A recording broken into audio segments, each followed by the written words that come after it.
but I have to go back and look at the video to see exactly where the pitches were that got hit. You know, so I don't really have an answer for you in regards to that. I know he's working hard, and you know, he's totally invested. He worked his tail off in the off season, and right now he's just in a little down cycle, and we'll have to get him straightened out. But you know, he's a big part of our bullpen. It's important that he's throwing the ball well, and we'll have to do everything we can to get him back on the beam, and he'll certainly be working his tail off to get there. He did great, and that's the type of boost that we need, is to be able to go into our system and get a pitcher and come up and give us some. That was a great situation there, down 4-0. And he gave us a chance to get back in the game. We weren't able to, you know, to really scratch and claw much against Lester in the bullpen, but he left.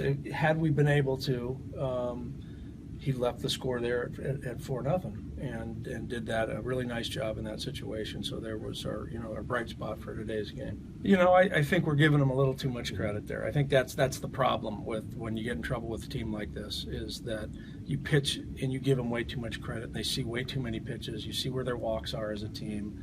You look at Fowler, you look at Bryant, you look at Rizzo, you look at the number of walks that they've accumulated, not just against us, but against other teams in the league. And I used to see that when I was in the American League, whenever teams played New York and Boston, because they had an understanding of the strike zone. They didn't expand a lot early, and then teams pitched them as if every guy was going to hit the ball out of the ballpark. And that's just not baseball. No teams do that. You have to pitch it. The rules of the game never change. If you're going to be successful as a staff, it's going to be throwing strikes, getting ahead, to where you can expand the zone and throw pitches that look like strikes that aren't, and let the hitters get themselves out. But when you're behind, you don't have that luxury. And unfortunately, we've been behind way too much this year.